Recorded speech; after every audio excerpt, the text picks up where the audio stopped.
Hey guys, welcome to PC Perspective. I'm Ryan Schrout. Today we're going to do a quick review of the LG 34UM95 monitor that you see sitting here next to me. Now this is really a unique monitor. Starting sometime last year in 2014, the idea of a 21:9 monitor became not just this eccentric person's idea, but a kind of a mainstream thing.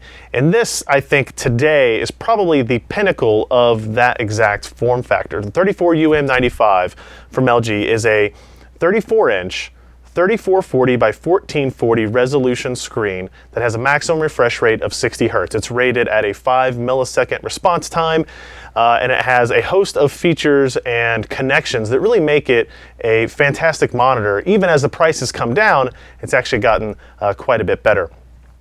The screen is rated at a 1000:1 contrast ratio, so that's pretty good. It's an 8-bit panel that uses a dithering technology to kind of get to a 10-bit color quality level, which is nice.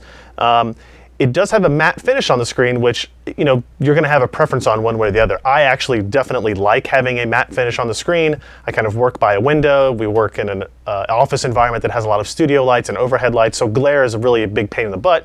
So a matte finish helps reduce all of that, and it's actually a really nice feature. In terms of inputs, this monitor has a single DisplayPort, full-size DisplayPort connection. It has an HDMI connection, actually has two of them, and it actually will run at full resolution, but only at 50 Hz. That's kind of an HDMI limitation. It has two Thunderbolt connections. One of them is for input, the other is for pass-through. So if you have an external storage device, you can actually integrate this monitor into your system fairly easily. It has a USB 3.0 hub that has one additional USB 3.0 port and two USB 2.0 ports. And interestingly, if you plug in a Thunderbolt cable to it and you connect to it through Thunderbolt, you can power the monitor and you get access to that USB 3.0 connection as well without having to run a separate USB 3.0 cable to your PC. So that's nice. You've also got a headphone jack behind there. You've got a Vesa Mount, which is actually really important in this case because usually with designs like this where you kind of have like a curved back to it, you don't have that flexibility. LG was sure to include that here, and it's kind of a good thing that they did because the stand is probably the one negative of the 34UM95. You only really get like 10 degrees of angle adjustment on it, and there's no height adjustment except for a single. You get to choose basically which 2 points you want to screw it into, and they only differ about 1.5 inches or so. So you're only going to get height variations of about 1.5 inches out of the box. So you're either going to have to stack it on top of things if you want your display to be a little bit higher, or go the route of a Vesa Mount adjustable arm or something like that, which is, a lot of people will do that with this display, but I think for the price, you probably should expect a better stand than that.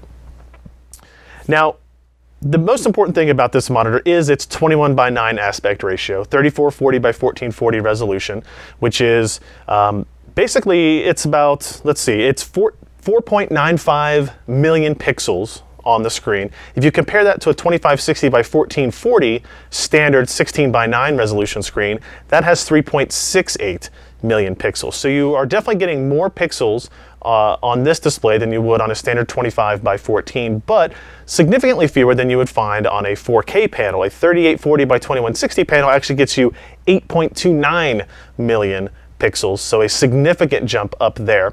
And that's, it's a positive and it's a negative, right? The negative is you don't have as many pixels to either improve your image quality or, do extra work, whether that be gaming or productivity.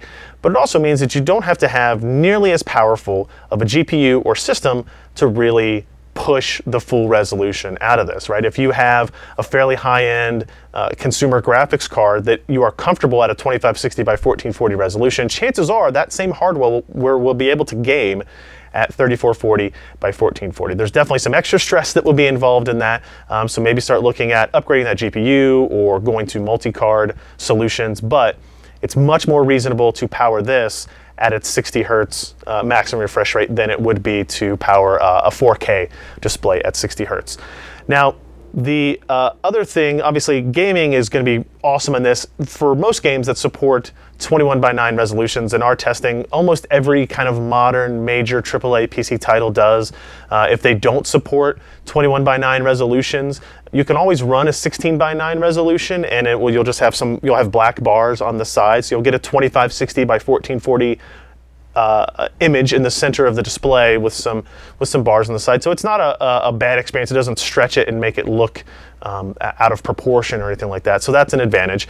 Obviously, in productivity, I have to admit that the 3440 by 1440 resolution really started to appeal to me. When you looked at what we do here is we have a lot of Word documents, a lot of web pages open, we have a lot of Excel documents open, a lot of things that take up a lot of vertical space, and we can get a lot of them stacked side by side.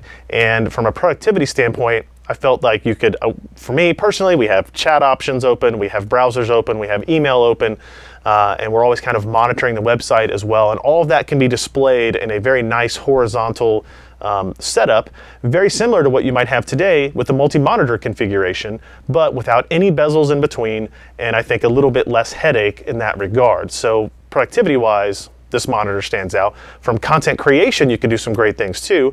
I'm sure Ken would love to have this monitor for doing the video editing that we do, being able to get a lot more stuff on the timeline at one time, being able to preview multiple video clips across a wide horizontal space would be really nice. You can definitely get a lot done with this in productivity or content creation.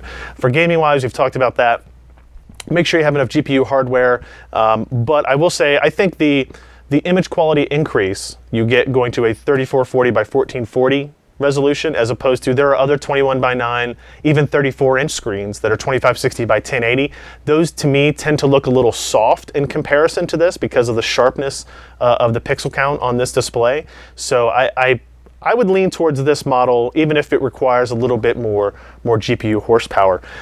Pricing wise, this launched at, I think, $1,200 sometime last year. Now you can pick it up for like $899 and sometimes below that. I think we found it for like $875 right as we recorded this video. You can find that at BH Photo or Amazon or Newegg or whatever. This is becoming I don't want to call it an affordable display, but it is definitely less expensive than I think most people believe it would be. Yes, you can get two 1080p monitors. You can get two 2560 by 1440 monitors for less than this and put them side by side and do some of the same things, but the experience of using this is really kind of second to none. The only other drawback I'll point out is that in a world where we are constantly talking about variable refresh rates at this point, this monitor doesn't have it. It's a fixed refresh rate, and it has steps obviously, but it peaks at 60 Hertz. So even though we often talk about the benefits of variable refresh rate, this is a monitor that will only run at 60 Hertz, a peak at 60 Hertz. It's not variable refresh, but for gaming, I still think that's going to be fine, especially if you are normally peaking at around 60 frames per second with your games. I really like this monitor. I'm very sad that I have to send it back, but we do what we've got to do. Make sure you go to pcper.com. We'll have some more pictures and just descriptions of how beautiful this monitor looks, and make sure you check back more for other video reviews very soon. Thanks, guys.